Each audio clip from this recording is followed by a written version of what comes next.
Assalamualaikum warahmatullahi wabarakatuh. Kembali lagi ke Cuci Otak. Hati-hati terpengaruh. Asik.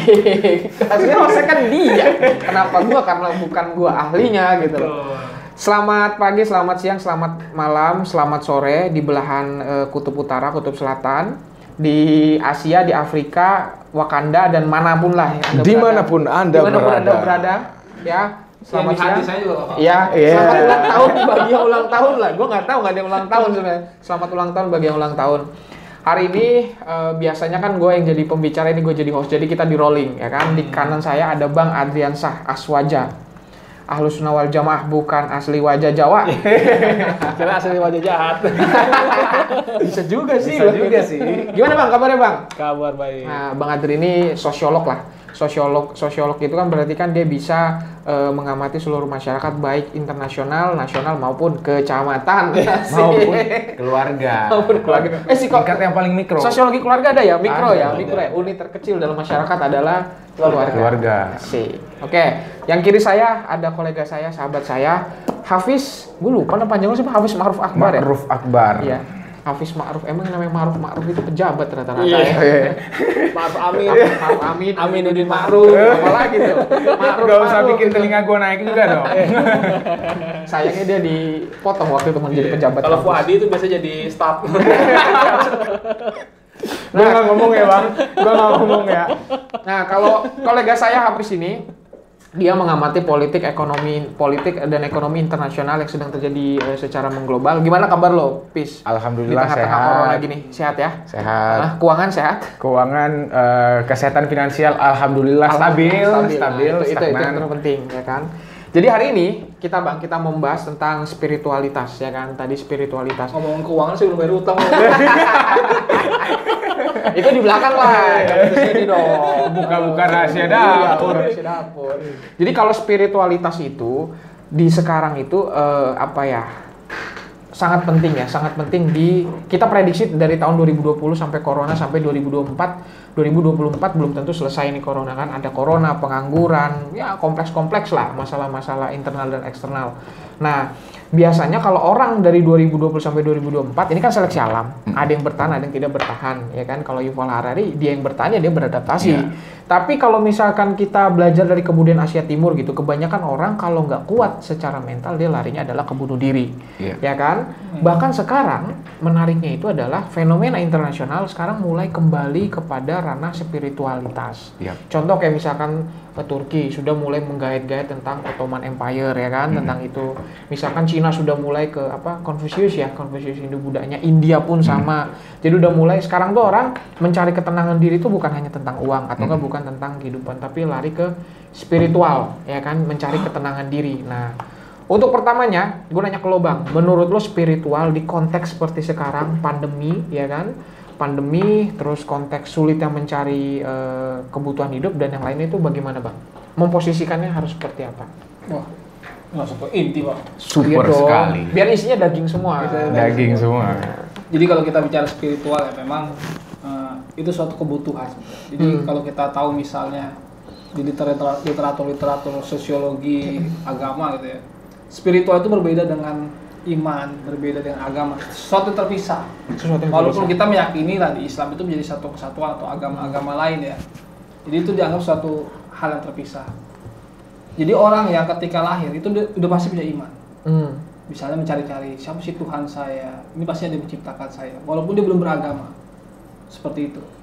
Bahkan orang ateis Orang ateis yang sekalipun tidak ya. beragama, yang tidak beriman atau tidak mempercayai dari itu, tapi dia punya nilai spiritual. Makanya kalau kita lihat banyak kan orang-orang yang berangkat ke Tibet ya, Iya, betul. Mereka lihat mencari nilai spiritualitas di situ, olah batin, meditasi. Tapi mereka tidak golput dalam agama dalam arti seperti Ya golput betul. dalam agama. Tapi spiritual itu tidak lepas dari mereka. Makanya banyak orang-orang yang sudah memutuskan bisa tidak beragama apapun, tidak serius beragama, tapi mereka menjalani laku-laku spiritual seperti yoga, meditasi, karena itu menjadi suatu kebutuhan. Jadi kebutuhan kita bukan hanya sekedar otak ya dengan berkontemplasi, menuntut ilmu ya, tapi juga butuh olah rasa, olah batin di sini. Benar. Di situ ada peran meditasi di situ. Karena meditasi ini kan kalau dalam ajaran Hindu ya, yang Hindu, di Gede Prama, bahwa meditasi ini adalah akan melahirkan yang namanya belas kasih. Belas kasih. Belas kasih akan meningkatkan imunitas tubuh. Kalau di Katolik cinta kasih lah ya. Cinta Kasih ya kalau di Dan Katolik. imunitas itu akan membuat seseorang menjadi sehat. Akan daya kekebalan tubuhnya itu akan kuat, jadi tidak mudah sakit. Jadi meditasi ini sebagai sarana untuk meningkatkan imunitas. Makanya dikatakan zaman dulu orang sakit karena salah makan. Zaman dulu ya banyak makan lah ya. Tapi sekarang, zaman sekarang era modern, orang sakit karena banyak pikiran. Oke. Pikiran utang, ya kan? Tapi justru kalau dulu itu gini, kalau dulu orang itu sakit gara-gara kurang makan. Kalau Sakit sekarang, kurang makan, kemiskinan kalau lah ya. sekarang ya kelaparan lah bahasanya gitu, karena ketidakmampuan mereka dalam organize satu Oke. kekuatan-kekuatan pangan tertentu. Di era yang saat ini, itu yang banyak sakit itu justru orang-orang yang banyak makan, gula, darah, Iya. stroke, gitu-gitu kan. Sakit secara fisik dan cuma bukan makan doang ya, pikiran juga. Pikiran bisa masuk. Udah banyak makan, banyak pikiran, selesai udah, ya kan? Karena gini, orang modern itu ketika seseorang misalnya naik jabatan, misalnya contoh deh, sekarang banyak anak-anak muda ya. Ya, milenial lah. Sukses di Masuk umur 20, milenial. umur Betul, 30. betul. Sebenarnya zaman dulu sudah ada.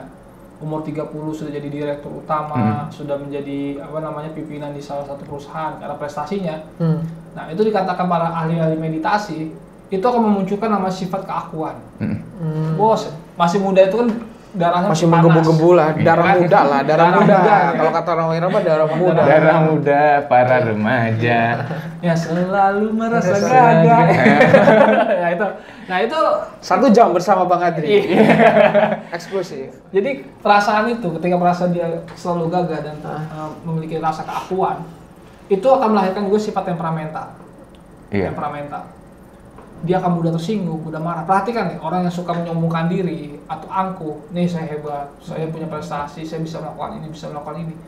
Coba sindir sekali, ajak dia bercanda. Pasti dia tidak bisa Dia nggak dia mau. bercanda. Dia akan menjadi Benar. orang yang temperamen, emosian, bipolar katanya. Bipolar.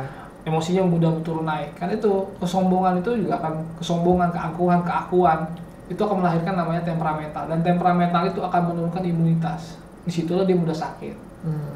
Akhirnya muncul jantung. Kan banyak sekarang anak-anak muda sudah kena jantung. Prestasi lah itu. Ya sudah. Umur masih muda kena jantung tuh prestasi. Varises. Kalau varises masih nggak apa-apa lah, mungkin Iya. dia sering jalan atau lari gitu. Jadi kan. karena imunitasnya lemah. Iya. Jadi ketika dia makan yang asam sedikit dia mah. Ya. Makan yang minum kopi sedikit mah, sakit kepala atau muntah. Gitu. Jadi lambungnya tidak kuat karena imunnya lemah. Kena hujan sedikit pilek. Tapi kalau orang yang imunnya kuat, dia santai-santai aja. Kayak saya misalnya, dulu saya pernah mah. Dia cerita nih bagaimana saya bisa menyembuhkan mah saya. Oke. Mungkin bisa di tips sahabat-sahabat Tips, dialektik ya, yang bisa ini, mah. pengobatan alternatif. Itu dong. Coba. Itu Pak Koto. Kita endorse dulu ya. Coba ini endorse dulu bos. Sorry nih iklan. Rumah Sehat Rahayu. Energi toto kepala, toto Toto punggung, punggung, toto kaki. Perumahan Jatisari, Permai Blok, Bekasi. Nah, Jangan lupa dikontak bapaknya, Dikontak. Pak Koto. gua nggak tahu siapa nih orang anjir. Pengobatan alternatif sih. Itu- Oh, oke. Sampai mana tadi? Masalah Mah. mah. Dulu saya pernah punya mah. Ya, tahu lah dulu kan PMI kan ngurusin Mapaba, terus habis itu saya ngurusin pemilu 2000 berapa itu 2009. Itu kan DPR RI, DPRD itu di serentak gitu ya. SB Iya, iya. SB 2 ya? SB 2 ya? Iya, SB 2. SB 2 kan. SB periode kedua. Itu dari jam 6 pagi baru selesai, besok paginya lagi. Jam 6 pagi besok. Bahkan setengah 7 saya baru sampai rumah, udah terang. Dan kemudian dapat uang dan besoknya sakit. Jadi buat dia buat berobat ke dokter. Sama aja berarti ya. Nah, itu dia, wah itu sakit banget itu. Mah tuh sebelah sini sakit. Ternyata pas saya pikir-pikir bahwa penyebab mah itu adalah pikiran. Iya, Iya, stres. betul. Pikiran Stres. stres. Kita nungguin kotak Stres, itu ya. ya. Yang kedua, kalau makan saya makan, tapi kalau kita udah stres itu asam lambung akan naik. Benar. Makanya anak sekarang itu kan gampang asam lambung karena sekolahnya stres. Iya.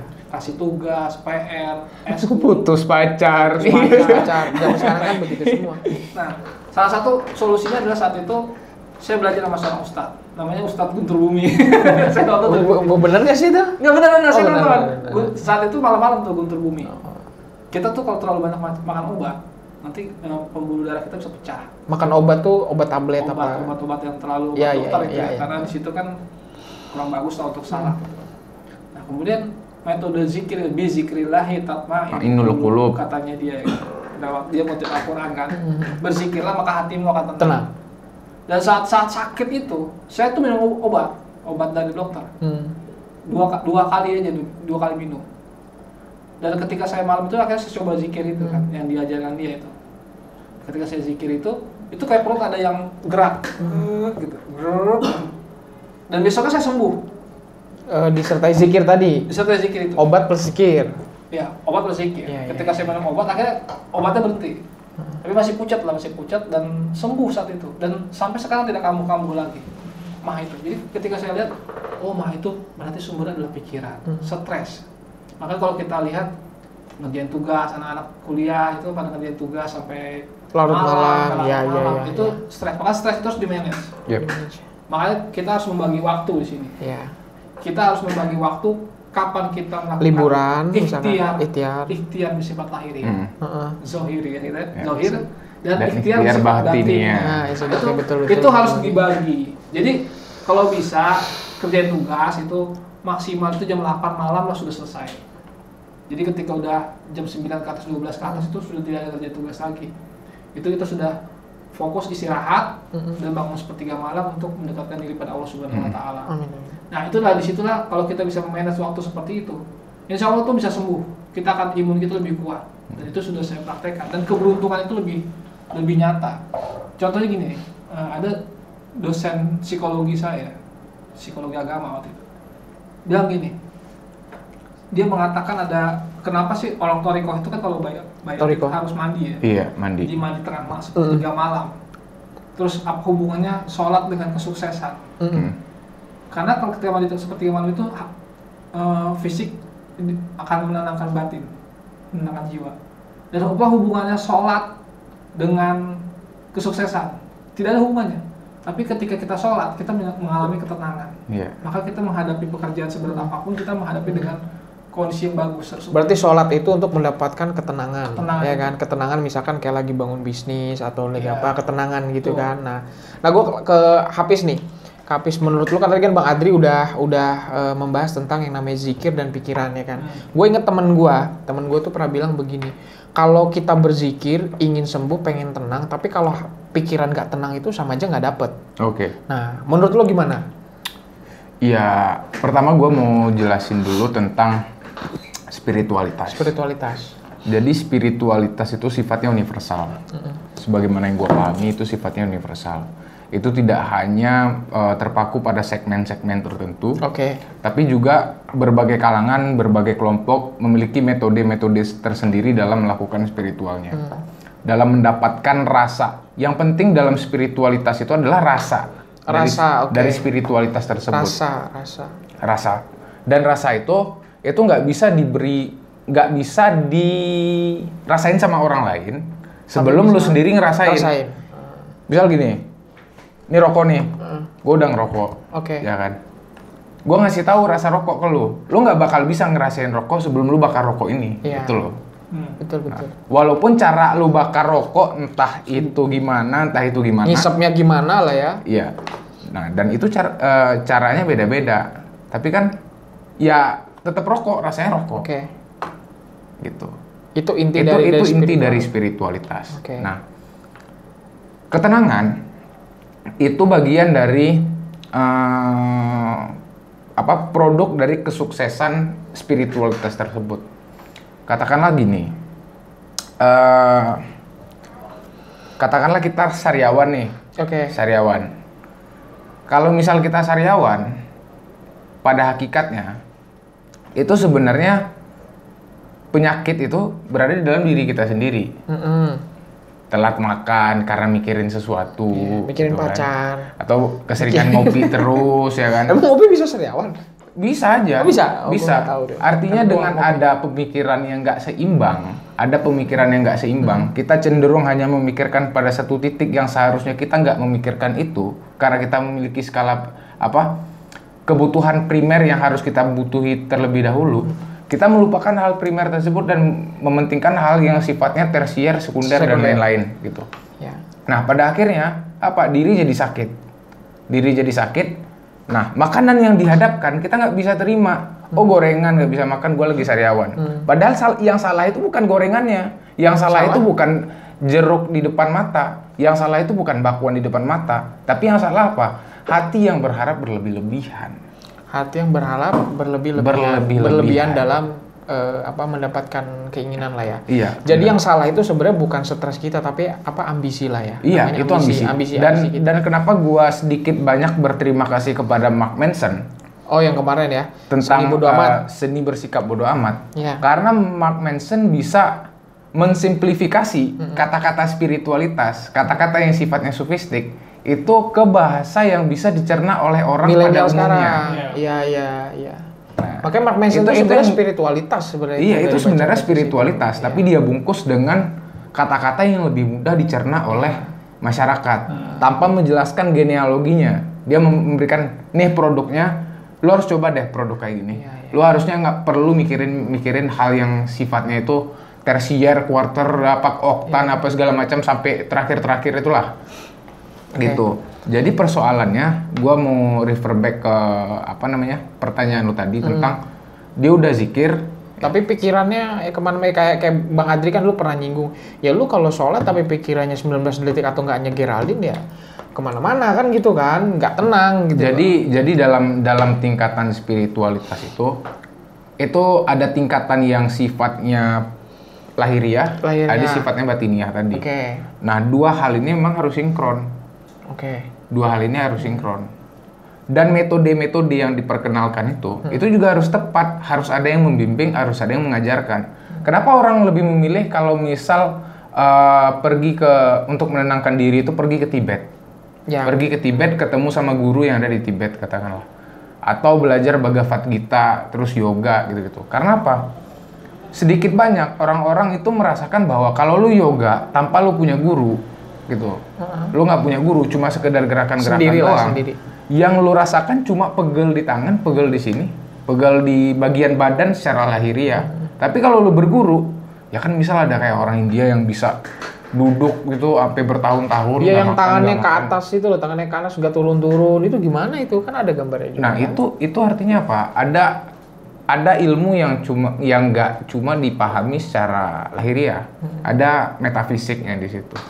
Tapi begini, masalah ketenangan, ya kan? Mysticism. Masalah ketenangan, yang Hafiz mungkin gue bisa nanggepin kalau masalah ketenangan tuh ada orang yang bener-bener dia ingin mencari ketenangan pertama. Ada orang yang kedua dia karena dia stres sama hidup, akhirnya dia nyari pelarian ke ketenangan tadi. Ya mungkin itu yang nggak bisa menemukan esensi ketenangan itu kan, nggak bisa ketenangan itu. Nah, kayak misalkan di kehidupan sekarang yang seperti kayak gini, memang kadang agama itu, kalau menurut gue ya, nanti ditangkapin Bang Adri sama Hafiz, memang di satu sisi itu agama itu adalah suatu doktrin atau kalau kata candu lah, ya kan, candu gitu kan. Apa sih yang membuat dulu para proletar atau orang-orang miskin di Indonesia? Jadi gini, Indonesia itu ternyata masuk berapa, mungkin lo tahu, apa sih rasa kesenangannya tinggi kan? Apa sih hidup senangnya itu tinggi? Hidup senang. Gue nggak tahu Bang. Indeks kesenangannya itu tinggi. Jadi kita tuh indeks kesenangannya tinggi. Kedua, ketenangannya tinggi loh Bang. Ketenangannya tinggi itu artinya gini, bro, lu masuk jam 8, santai jam 8:30, kayak gitu-gitu loh. Ngaret-ngaret ternyata itu indikator ketenangan. Ya stres itu kayak Jepang, Korea Selatan, ketenangan gitu. Yang terlalu disiplin pada hal-hal yang sifatnya metodologikal. Iya, ketenangan. Nah, kalau yang ketiga itu kita ternyata ada yang nge-share di Instagram itu kita tuh kerjasamanya tinggi.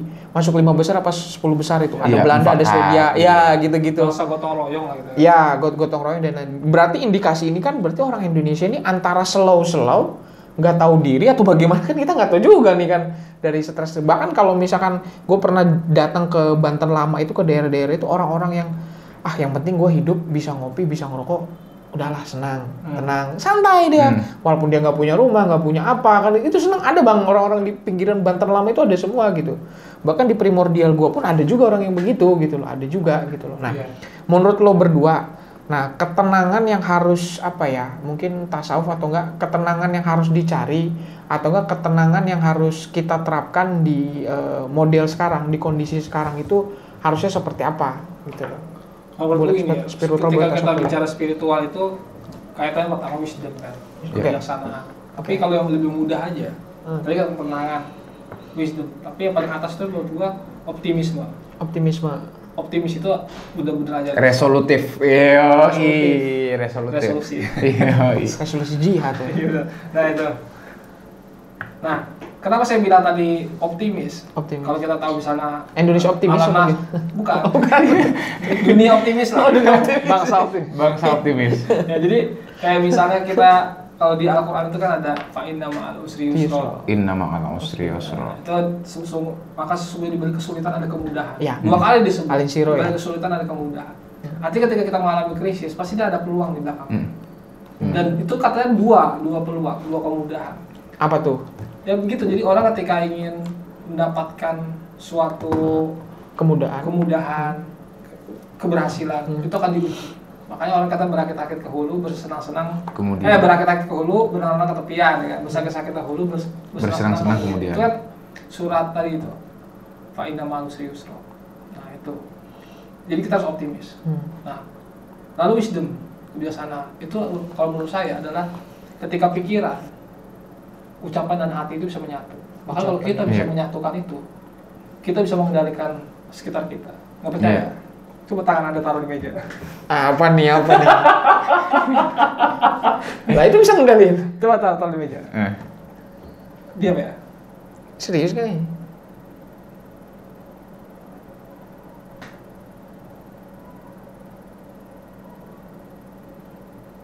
Mana gerak mana?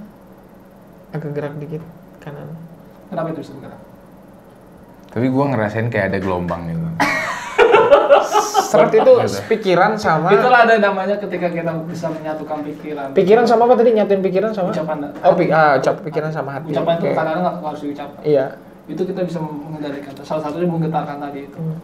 Makanya kita bisa melakukan yang disebut tenaga dalam itu, bisa mengobati orang dari jarak jauh, bisa transfer pikiran dari jarak jauh atau mengendalikan orang tanpa operasi ya, bisa tanpa kita retorika, kita bisa mengendalikan orang. Itu adalah namanya spiritual, itu bisa sampai ke situ. Makanya kalau tadi tangannya getar-getar ya? Iya, tangannya getar-getar, ada gelombang. Nah, itu ada suatu gelombang. Jadi itu baru gelombang kecil karena berarti lo bisa ngegetarin hati perempuan dong. Iya.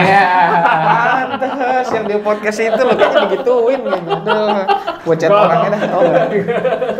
Jadi itu salah satu cara menggetarkan ya. Nah, ada satu. Jadi kita punya gelombang itu. Semua orang bisa mengaktifkan itu. Semua orang bisa. Semua orang bisa. Kalau sejenis kayak anak gini bisa juga? Bisa, asal kita mau melatihnya. Oke. Bisa Ri, lu bisa? Bahkan hipnotis itu sebenarnya juga. Hipnotis. Sugesti itu juga sebenarnya bisa dilatih. Secara spiritual bisa. Tapi ada yang bilang itu kan tidak spiritual. Nah, artinya sebenarnya kita bisa mengobati diri kita sendiri. Bisa mengobati diri sendiri dengan keyakinan kita. Contohnya misalnya gini. Gua gak pernah mau berobat di puskesmas yang dekat komplek tuh. Satu nggak suka sama dokternya. Karena nggak cakep. Galak. Kalau galak kalau orang atau mentang-mentang bayarannya murah kali ya. Iya. Sepet Jadi lah. ketika minum obatnya itu nggak sembuh-sembuh. Tapi ada dokter praktek dekat rumah. Bayarannya lebih mahal sih. Bayarannya lebih mahal. Tapi selalu sembuh. Datang tuh senyum gitu ya. Senyum. Gimana, Dri? Gimana? Jadi besok mati gitu. Nah, puskesmasnya mana? Puskesmas Bekasi lah, kan Bekasi. Puskesmas Jakarta dong. Nah, dokter yang di situ itu lebih bisa ketika gue minum obat ya sembuh. Nah, itu namanya ada sugesti sendiri. Sugesti tersendiri ketika kita yakin, maka kita sembuh. Kalau kita nggak yakin, kita akan sembuh. Berarti yang nyembuh dari penyakit itu sebenarnya bukan obatnya, tapi keyakinan kita. Dan obatnya itu semacam kayak sugesti ya. Spiritual itu harusnya bisa menumbuhkan keyakinan. Misalnya Anda yakin nggak? Hari ini kita misalnya akan, misalnya International Politics Forum akan besar. Seperti itu. Kita harus punya keyakinan. Kalau kita sudah punya keyakinan, kita harus punya komitmen. Baru dari situ komitmen. Alam semesta akan bekerja untuk kita. Di situ tuh faktanya. Contohnya gini deh, kenapa Honda itu bisa besar? Awalnya kan Honda itu kan hanya meminjam dari 15 toko-toko, pemilik toko kan, minjam uang. Tapi ternyata bisa ekspansi ke seluruh Jepangnya dunia. dulu lah, Jepangnya dulu baru keluar. Itu kan karena komitmen satu orang. Kenapa sih Belanda itu bisa diusir dari Inggris, dari Indonesia. dari India. Oh, dari India. Inggris dari India dong. Inggris Itu dari karena India. komitmen satu orang, Mahatma Gandhi. Iya, iya. Jadi sebenarnya ketika kita punya keyakinan, kita punya komitmen, Allah akan bekerja untuk kita. Itu nilai spiritual itu, dan itu penting buat kita.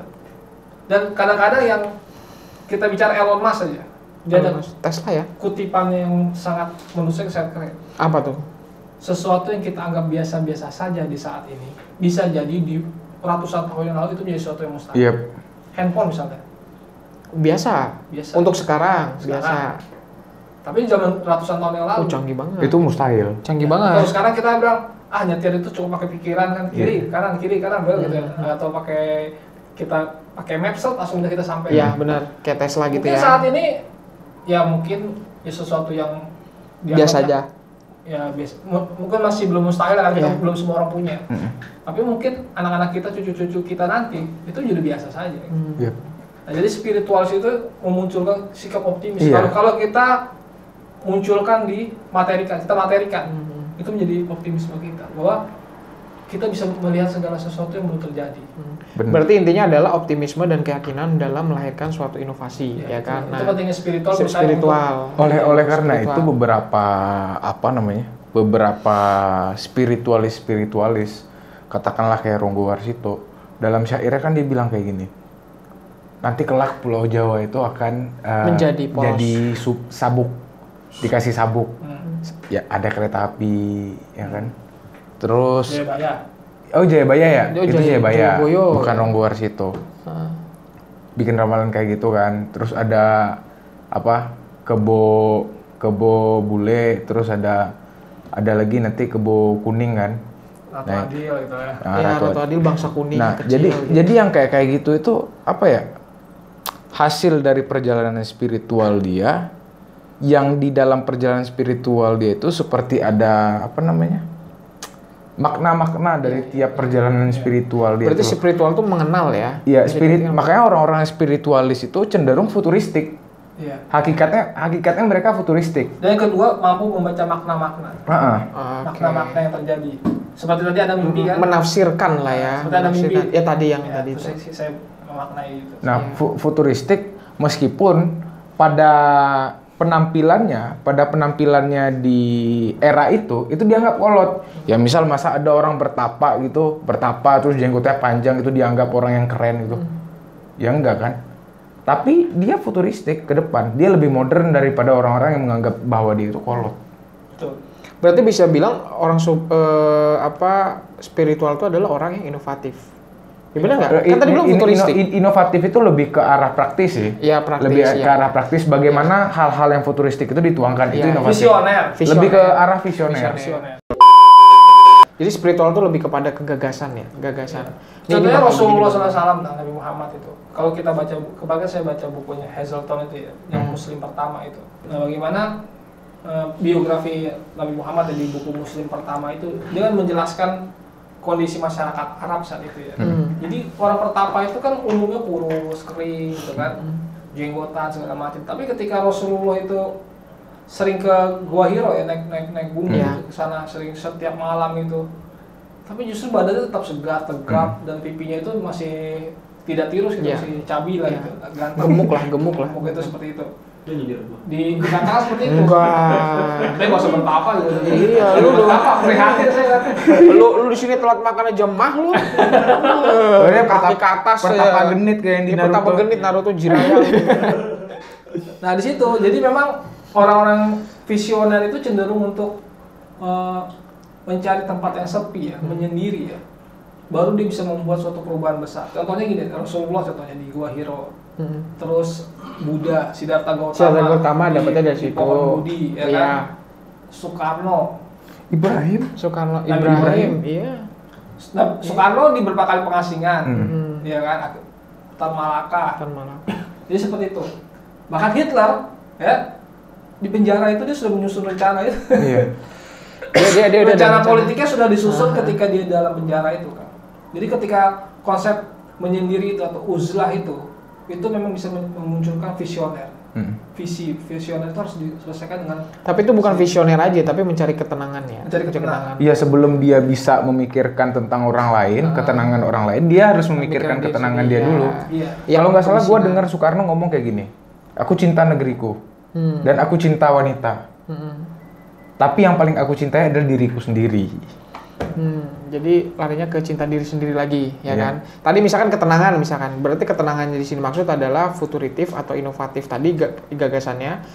Yang kedua adalah ketenangan kalau kita misalkan stres, ya kan? Stres, ya pekerjaan, kontestasi atau apa, jabatan nggak dapet, ya kan gitu kan? Potong senior, itu kan bisa nyari ketenangan kan? Bisa nyari ketenangan kebalik. Jadi ada dua sisi. Nah, kebanyakan ini kalau dari pengalaman gue yang gue tahu, orang tuh kebanyakan menyamakan antara spiritualitas, tasawuf, sufistik, apalagi tuh ya? Toriko, bener ini banyak nyamain lah, bahasanya beda-beda sendiri. Menurut siapa dulu yang mau? Lo dulu misalkan. Apa perbedaan dari keempat ini misalkan secara praktisnya, secara teoritisnya bagaimana? Tasawuf, di dalam ilmu tasawuf, itu ada 4 pilar sebenarnya. Toriko itu sub dari tasawuf. Bagian lah ya. Bagian dari tasawuf. Ya. Jadi ada syariat, tarekat, hakikat, marifat. Tasawuf. Itu yang gue tahu bang ya. Sebagaimana literatur yang ada. Gitu. Misal The Revival of Islam, The Sufism of Islam, gue lupa karya siapa itu. Ya semacam karya-karya Esposito gitu kan. Karya Enumerisimal tentang The Mystical Dimension of Islam. Nah, itu Simal itu menyusun bukunya tentang The Mystical Dimension of Islam. Itu sampai dia belajar ke QOM loh. Oh gitu. Dia belajar ke QOM, dia mondok di QOM.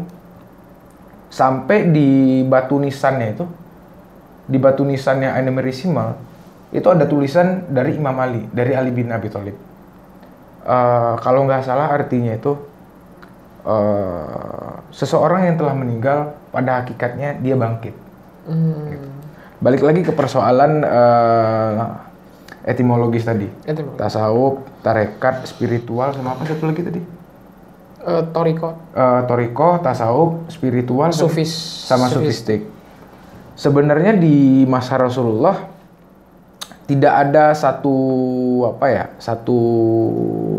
kelompok-kelompok toriko tertentu yang tadi itu. Atau ada kelompok-kelompok tasawuf tertentu. Karena memang yang membawa ajaran itu, yang membawa rasa itu, yang membawa tugas Tuhan tersebut yang diamanatkan kepada Rasulullah, ya Rasulullah itu sendiri. Makanya ya kalau dikatakan sama orang-orang, ya tasawuf itu bid'ah, Ya tapi pada hakikatnya Rasulullah itu mengijazahkan amalan kepada setiap orang-orang, kepada sahabat-sahabat, itu nggak sama. Tergantung dengan makomat, tingkatan sejauh mana sahabat itu sanggup untuk menerima itu.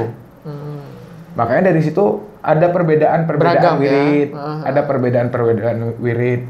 Nah, nanti derivatnya, turunannya ke arah fikih, perbedaan fikih lagi. Tapi secara visi, secara sesuatu yang konteksnya lebih general, berbicara tentang hulunya itu tetap sama, pada hakikatnya itu tetap sama. Nah, jadi sufistik itu baru muncul ya pada saat ada eksistensi dari kelompok-kelompok sufi, kelompok-kelompok tasawuf ini sendiri. Kelompok-kelompok tasawuf ini eksis, baru kemudian mereka memproduksi karya-karya sastra. Iya, kalau sufi itu lebih kepada karya sastra ya. Karya-karya sastra. Dan karya sastranya itu tidak enak dicerna. Kalau kita nggak punya base on itu sendiri, base on tasawuf itu sendiri. Karena dia mau coba ngasih tahu kita, ini loh rasanya, tapi kita nggak bisa ngerasain apa yang dia rasain, gitu loh.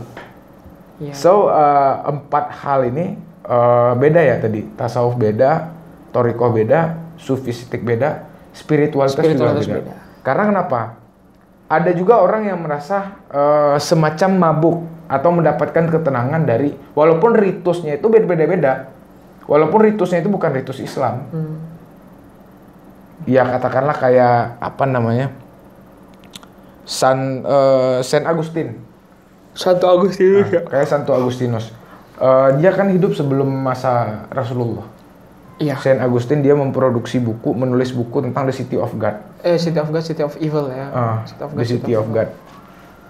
So ada cerita-cerita yang juga kalau di dalam bahasa Islam itu kasab gitu loh, kasyaf. Jadi kayak dia itu melewati gerbang spiritualitas. Jadi seolah-olah batin itu kemana-mana gitu, bisa ngeliat nih. Dan itu bukan cuma pada ritus Islam saja, ada ritus-ritus yang lain juga. Semua agama punya begitu kan, beda nama-namanya. Oke, jadi itu perbedaan yang dari Hafiz ya.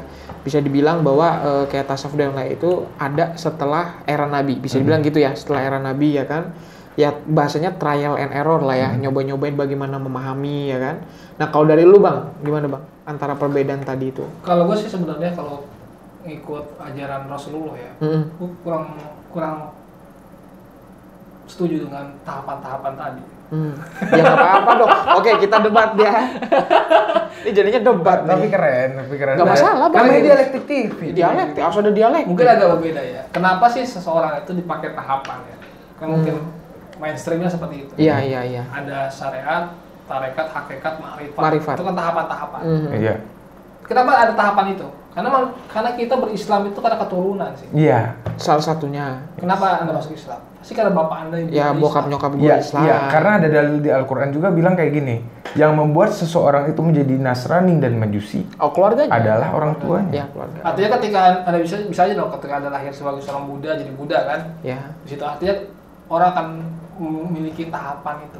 Nah, tapi kita contoh Rasulullah. Apakah Rasulullah itu Dia bukan Islam. ketika Bukan lahir itu Islam. sudah langsung Islam. masuk Islam ya? KTP ya, bisa dikakal dari kan tidak seperti itu. Bahkan ketika beliau masih kecil, ketika dirawat sama Halimah ya, itu kan beliau sempat dibedah dadanya tuh.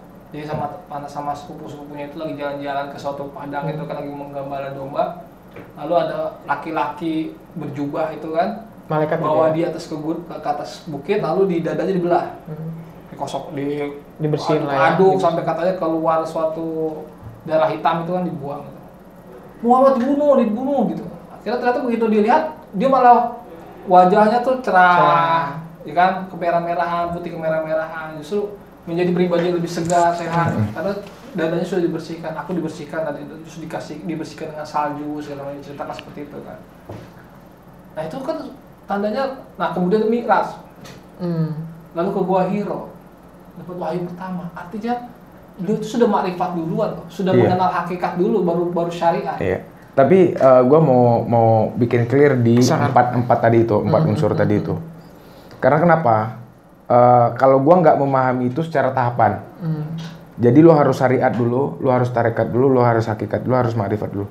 Gue nggak menafsirkan itu secara tahapan. Tapi ada 4 unsur ini, ada empat komponen. Kalau ini kan kita lihat umumnya orang mengatakan tahapan dulu. Alah, apa sih ngomongin? Tapi karena kenapa? Nabi Muhammad itu lebih duluan beriman daripada berislam. Nah itu kan kenapa banyak yang bilang gini loh, kenapa sih lu bahas-bahas hakikat, syariat aja belum benar. Loh itu sudah satu kesatuan. Hakikat itu gini loh, Anda umroh, umroh. haji, tahu nggak hakikat umroh? Kalau Anda nggak tahu hakikat umroh, kesana cuma wisata. Ya, formalitas aja Kalau lah. itu sama aja kita jalan-jalan ke Singapura, sama aja kita jalan-jalan ke Bali, bener kan? Kita nggak tahu hakikatnya apa itu, apa ya maknanya kita di Ka'bah. Esensi ya. Esensinya. Terus kita lari-lari kecil itu apa? Untuk apa gitu Untuk ya? apa gitu? Kita tidak tahu. Itu harus kita pelajari dulu. Baru kita bisa ketika ke sana kita tahu paham. Gitu. Ada Google. Sholat contohnya. Kalau kita sholat tidak tahu hakikat sholat, buat apa sih kita sholat? Gerakan biasa doang. Berarti kita cuma olahraga. Cuma geblak. Jadi sebenarnya itu bukan sesuatu yang terpisahkan, tapi menjadi satu kesatuan yang harus diikuti. Begitu. Jadi makanya justru Islam itu lebih lengkap. Contohnya gini. Ini sebenarnya bahasa besok tapi nggak boleh sih. Nggak masalah lah, masuk. Kan ketika Rasulullah ditanya seorang pemuda ya, sudah itu malaikat kan. Apa itu iman? Jawab, ya kan? Mau percaya pada Allah, percaya pada Rasul, malaikat, kitab, terus hari kiamat dan kodar itu kan. Kodar. Lalu apa itu Islam? Disebutkan 2 kalimat syahadat dan seterusnya sampai pergi haji. Yang ketiga ditanya, apa Sholat, itu ihsan? Ihsan. anta budallaha ka'annaka tarahu fa in lam takun tarahu fa innahu yaraka. Beribadahlah seakan-akan kamu melihat Allah. Kalau kamu tidak sanggup, yakinlah Allah Maha melihat. Iya. Artinya ini satu kesatuan. Seolah-olah Allah melihat engkau. Nah, Allah melihat engkau. Iman, Islam, dan ihsan ini menjadi satu kesatuan. Artinya tasawuf itu ihsan, Islam itu syariat. Nah, ini lebih ke ininya. Iman itu kayak ya ma'rifatnya lah. Iya. Lebih ke situ. Itu menjadi satu kesatuan yang harus kita yakini gitu. Jadi kalau ma'rifat itu menurut gue yakin saya yakin-yakin ya. Contohnya gini deh. Kalau orang menurut gue, kalau orang ma'rifat, ketika dia bangkrut atau dia turun usahanya, bisnisnya, pasti gua akan dapat rezeki besar. Itu makrifat. Iya, karena dia punya yakin seyakin-yakinnya. Oke. Dia yakin kalau Allah gua udah bakal dijamin Tuhan. Iya, Gua udah Allah dijamin Tuhan. Ibarat kata gini, gua lagi ada duit nih. Gua mau mendanai punya proyek besar. Tapi gua nggak ada duit. Sedekah. Oke. Yakin akan dikembalikan. Lebih besar. Artinya sudah Al-Qur'an itu sudah menjadi praktek dia. Kan katakan hadis kan begini ya. Tidak akan berkurang harta yang sedekah. Iya. Bali asdat akan bertambah. 3 kali Rasulullah bilang gitu. Kalau orang tidak punya yakin ya, apa iya? Iya. Karena hakikat Al-Qur'an itu pada diri. Ya. Maka jadilah Al-Qur'an yang berjalan. Iya. Tadi bertambahnya itu apakah secara material juga atau non Iya, material? pasti bertambah. Non material atau material? Material. Sudah banyak. Tapi yang paling penting itu kita siap dalam kondisi apapun, seberapa banyak uang yang dihadapkan kepada kita, mau itu sedikit, mau itu banyak, kita siap untuk merasakan. Makanya orang yang kelihatan suatu akan menjadi orang kaya adalah kelihatan dari bagaimana dia banyak sedekah. Banyak sedekah. Berapa nominal ya? Berapa banyak misalkan? Iya, berapa banyak dia sedekah. Di situlah. Makanya sahabat Nabi kan orangnya kan ini semua. Jadi kalau kembali ke Al-Quran Sunnah pelit susah juga. Jadi gini, ada satu kisah. Jadi orang Arab Badu itu datang ke Rasulullah, bilang kayak gini, wahai Rasulullah, kami sudah beriman. Belum, kalian belum beriman, kalian baru berislam. Nah, mengapa al-imana fi qulubikum? Iman itu ada di dalam hati kalian, ada di dalam kalbu kalian. Kalau Islam, maka iman itu dikatapkan di dalam dada. Maka proses yang pencucian diri Nabi Muhammad itu proses diinputnya iman oleh malaikat Jibril. Makanya dikatakan begini, jangan mengaku beriman kalau belum aku uji. Iya. Jadi ketika orang beriman kok diuji lu, sholat, rajin, puasa rajin, kok musibah mulu, syarat mulu, ini mulu, diuji dengan ketakutan, diuji dengan kehilangan, diuji dengan uang, kegagalan segala macam. Ketika kita diuji begitu, kita mengeluh, kan dikatakan gitu, maka kamu jangan aku beriman. Maka dikatakan cari saja Tuhan selain aku kan seperti itu. Nah itu disitulah nilai-nilai spiritual itu harus kita terapkan di era sekarang ini, pandemi ini. Di era pandemi kayak gini. Berarti di pandemi ini sebenarnya kita positifnya kita ini diuji keimanan kita. Siapa yang beriman, siapa yang enggak. Kan begitu kan? Ya benar enggak? Ini juga membuktikan kalau kita bukan hanya berislam saja, tapi berkeimanan dan atau tidaknya seperti itu, ya kan? Tadi gue baca manaqib Syekh Abdul Qadir Jailani. Oke. Menarik Syekh Abdul Qadir Jailani bilang begini, bahwa segala sesuatu itu sumber dari yang satu. Kita punya rezeki itu sumbernya dari satu. Kita disempitkan itu dari Allah. Jadi rezeki itu sudah saking diaturnya. Kita ikhtiar kalau katanya sempit. Tapi kalau kita nggak ikhtiar, kalau lapang. Kalau kita lihat kan banyak orang yang kaya mendadak, Iya. Warisan, dapat ngerampok kalau gimana? Ngerampok sih nggak, misalnya contohnya nikah sama anak orang kaya misalnya gitu kan, atau misalnya itu nikah sama orang kaya itu tuh mimpi besar cowok-cowok aktivis tuh. Atau gitu ya. Enggak, gue berdasarkan data kalau nongkrong di sana. Iya, gitu. Jadi sesuatu itu terjadi gitu. Kalau gue nggak juga sih, gue yang penting itu loh yang rasa tuh. kalau gue sih penting menerima gue padanya. Itu gua nerima itu. Gua udah bilang di seri Cucok sebelumnya kan. Di seri Cucok Ini sebelumnya. kita jadi bahas cinta lagi. Ya kan kita Ya kalau malah lari ke sana. Kalau kita bahas Cucok itu kan memang setiap seri itu berkelindan Iya, gitu, iya, berkaitan. Gua bilang di situ kan bahwa gue nyari cewek itu yang mau usaha bareng sama gue. Nah itu terkait dengan spiritual. Bagus juga tentang cewek. Pak Kuresyap itu pernah ngomong waktu ulang tahun Suludin. Gue hadir itu. Iya. Pak Kuresyap ini kan telah kawin ya. Mungkin di Paradise. Tua. Gak tahu dia apa. Berapa ya umur berapa sih? Karena beliau sudah doktor kan. Iya. Sudah doktor dan sedang mencari istri. Dan biasanya kan kalau dokter. Sebenarnya istilah nikah nggak ada telat lah, Bang. Iya, Ya mirip-mirip lah kayak Nggak lu ada Bang, ya. telat. Beda 10-9 tahun. Cuma gitu. saya dia dokter Pak. Iya. Ya lo kan baru Dia kan magister. S2. Ya lo tinggal S3 lagi, Bang. Tinggal S3 lagi. Nah, jadi Beres. beliau ini kan terlalu banyak pilihan katanya. Saya ini terlalu banyak kriterianya harus begini. Ribet lah ya. Tiba-tiba datang seorang guru beliau kan, Habib kalau nggak salah. Baik Quraisy katanya, Pak Quraisy itu pakai Pak Quraisy.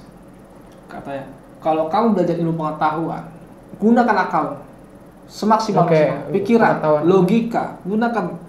Tapi kalau kamu mencari cinta sejati dan jodohmu, jangan gunakan akal, Hati. gunakan hatimu. Gimana caranya? Kalau kamu memandang seseorang hatimu bergetar, iya dialah jodohmu. Bukan apa lo ini. Bukan lo tadi apa lo sambungin itu lo getar. Iya gitu. Ya kan getar kan? Nah, jadi hati lu bergetar. Dan akhirnya Pak Quraisy itu lagi ada suatu acara bergetar dengan Bu Quraisy itu. Ini ya, Saya bergetar. berarti nih. Langsung gambar. Kata Bu Quraisy ini nggak kuliah, cuma SMA. Mau nggak menikah dengan saya? Langsung mau. Nah bener, jadilah jodohnya sampai tua sekarang itu. Pun aku merasakan. Nah jadi dia mengajarkan seperti itu. getaranmu. Jadi kalau kita tatap-tatapan nama cewek, kok biasa aja, tapi cakep gitu, tapi nggak ada getaran. Yap, Sama that's it. gitu ya, That's gitu it. ya. Oh, That's it. Kalau lo getarannya ke cowok gimana? ya. That's it. Emosi nanti. Gitu Bang. Iya. Nah, cewek lo yang sekarang gimana? Lo bergetar nggak? Jangan. Cewek yang sekarang, Nanti kenapa-napa. Ya gue sih aman udah nikah.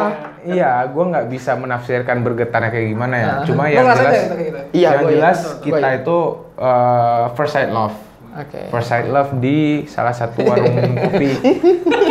Di salah satu warung kopi. Jadi kayak sat gitu. Abis itu kita langsung. Enggak, gue nanya bergetar apa enggak? Gue nggak tahu mendefinisikan Kan lu udah bergetarnya kayak gimana. ngerasain. Deg-degan, pis. Lu deg-degan nggak? Iya, deg-degan nggak? Getarannya, gue nggak bisa definisiin getaran itu kayak gimana ya. Jelas gue ngeliat dia gitu loh. Makanya kalau kita pakai logika, kan misalnya gini, kalau kita pakai akal, kita lihat sekolahnya di mana, sukunya Tapi apa, gue itunya merasakan apa. kayak ada Deg-degan. something aku nggak bisa bilang gitu loh. Oh, Yang gue nggak bisa betul, bilang betul. rasa doang. Rasa belum yakin maksudnya. Oh, bukan. Tadi itu belum yakin. Belum yakin lu ya. Ini jangan suruh cewek lo nonton sampai sana, Bos. Bahaya ini. Ya yang ada di pikiran gue itu gue jawab. Namanya juga rasa kan. Getaran tadi walaupun gue ceritain ke lu nggak bisa tahu gue getaran itu kayak gimana gitu loh. Ya gue bisa rasain kok. Ya gitu. Gue bisa. Analis juga bisa. Nggak percaya. Getaran disuruh pulang. Jadi itu kata Pak Kors. Jadi spiritual itu contohnya seperti itu. Kayak Jadi gitu ya. antara keimanan itu memang harus dirasakan. Jadi namanya keletak lah kalau bahasa namanya. Berarti keimanan tuh nggak bisa dilogikain. Nggak bisa dipikirin No. pakai hati ya? Isra Mi'raj bisa nggak kita logika? Oh, nggak logis. Itu nggak logis. Contohnya kayak gini. Logis itu kan ketika orang dengan kecepatan cahaya dalam waktu semalam. Bisa balik lagi. Logikanya begitu. Ah. Tapi teknologi saat itu apa? Maka di situ kan subhanallazi Asra bi abdihi laila minal masjidil Artinya- haram. Maha suci yang memperjalankan. Berarti ada yang memperjalankan. Berarti ada kekuatan adikodrati lah yang Iya. memperjalankan itu. Iya.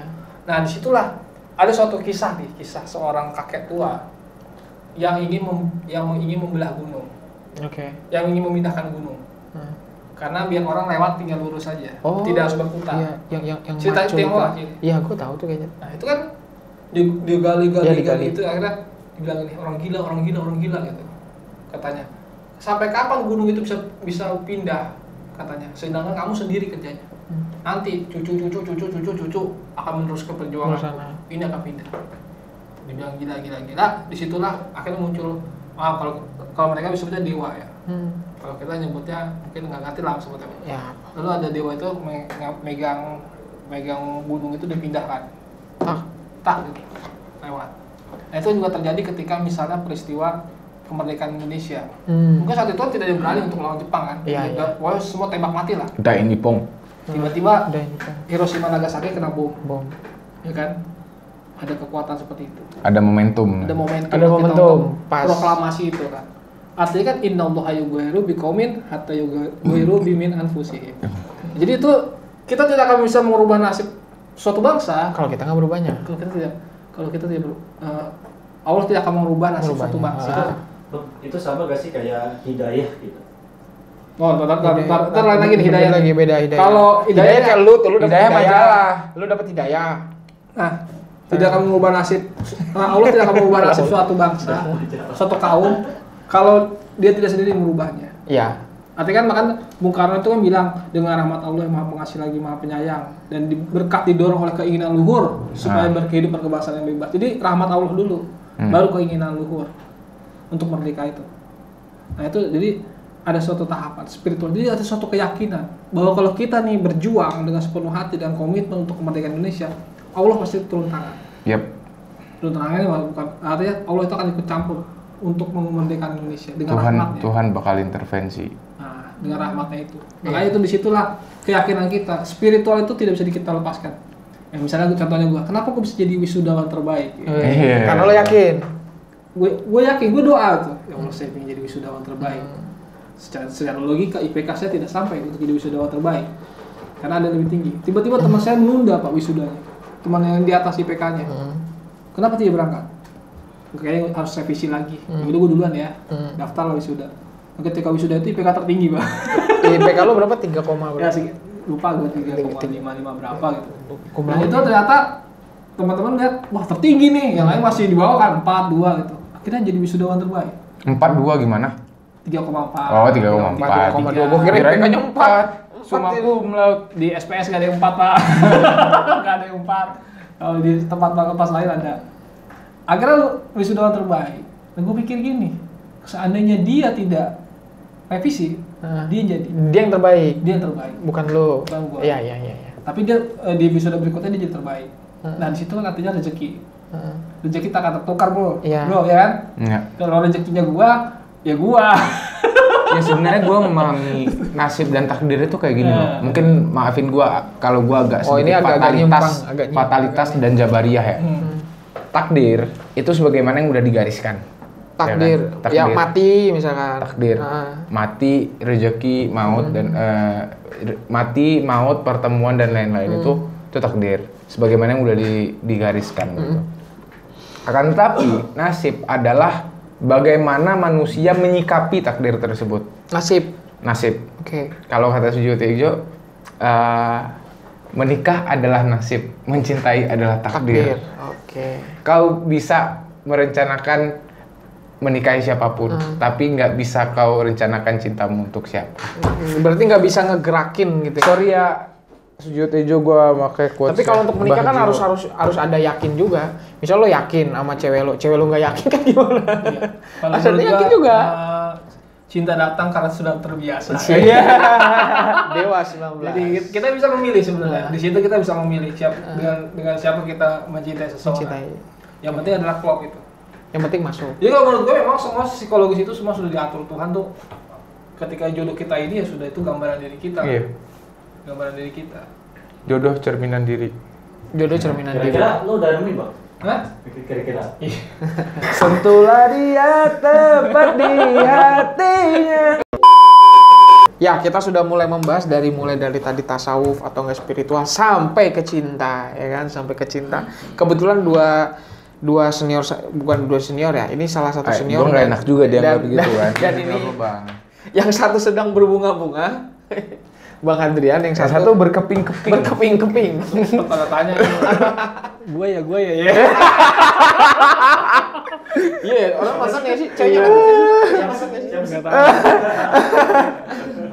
Ya, intinya di era seperti ini kita harus penting dalam menerapkan spiritual dalam melahirkan inovasi, spiritual dalam menghadapi tekanan, ya kan, apalagi laki-laki nih kan, apalagi laki-laki yang suatu saat bakal meminang perempuan, ya kan, ya kan, mau harus jadi nggak bisa jadi laki-laki yang pas-pasan ya kan, pas butuh mobil ada, pas butuh rumah ada, pas butuh itu susah juga nih, berat juga nih. Apalagi Bang Adri nih, kayaknya bentar lagi nih kalau gue lihat.